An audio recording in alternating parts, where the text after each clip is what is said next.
For better or worse, nothing sells like the potent mixture of death and fame. So it's almost a foregone conclusion that the murder of Gianni Versace will generate a slew of books about the designer.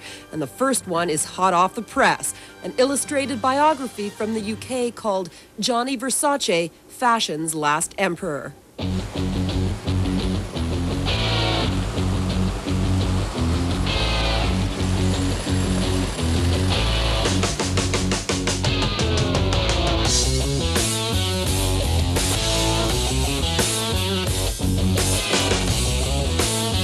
This book, to get it on the shelves, because this is the first one that's hit the shelves, our deadline was somewhat tight.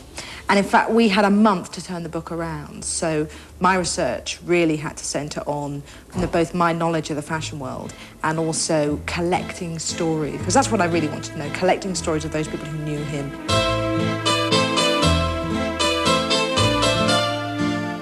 There was absolutely no cooperation. As soon as Versace was killed, the family, they are very Calabrian in that way, they are very southern Italian. The family drew into themselves and refused to have anything to do with anybody who wanted to do anything to do with Versace at all.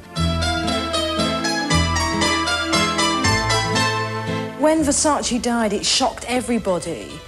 Not just his death, but the amount of coverage it got. It certainly shocked me that his death led the TV news, led all the newspaper front pages. And you suddenly thought, here's a guy, what did he do? He made frocks. That's what he did for a living. And yet he'd somehow managed to have this enormous impact on the world. And that's why I wanted to write it, to try and work out why this had happened.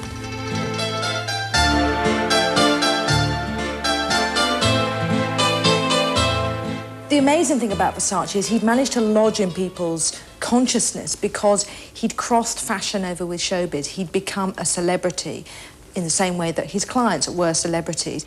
He had become a symbol of what has happened to fashion in general, in that it's become a branch of showbiz.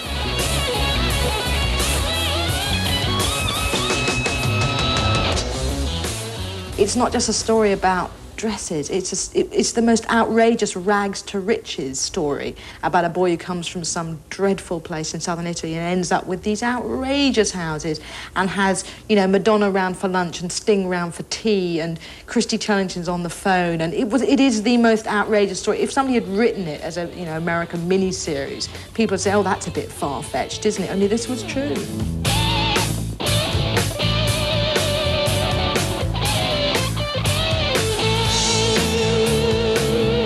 Very early on in his career, Versace confessed to the fact that he'd got some of his inspiration from the ladies of the night, shall we say, who worked in his hometown of Reggio di Calabria. I think he had cause to regret having made that confession because it did feed the idea that his clothes were somewhat tacky, shall we say.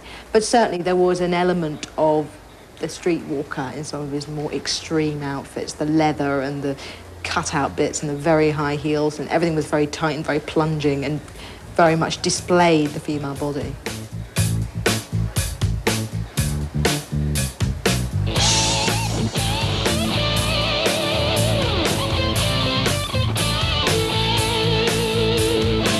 I think the show that sticks in my memory as the best Versace show of all time, which is the one where everything was gold and silver, and he had all the supermodels walk onto this enormous marble catwalk. It was outrageously over the top, but it was pure theatre, and it's an image that really, really has stuck in my mind, and I wouldn't have missed it for the world.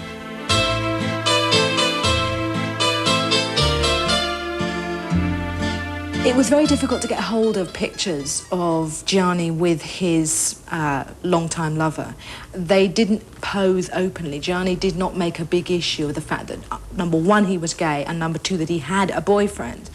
Because I think he felt, well, perhaps it's not an issue, but also we don't know what it would have done to his sales worldwide.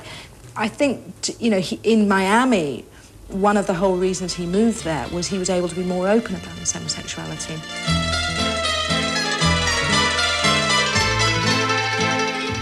Donatella is an interesting figure because although she was Gianni's sister, she almost functioned like a wife for Gianni because the two were always photographed together. He described her as his muse, but she was also the feminine accessory with which he travelled at all times when he wanted to be photographed.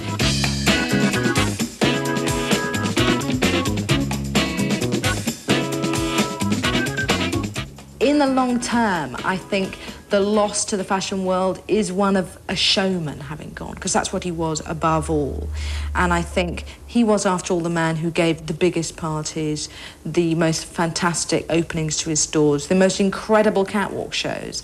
And a bit of glamour has gone out of fashion with his passing. There are plenty of other people who can make dresses, very nice dresses, but there isn't anybody who can do it with quite as much pizzazz as Gianni Versace could.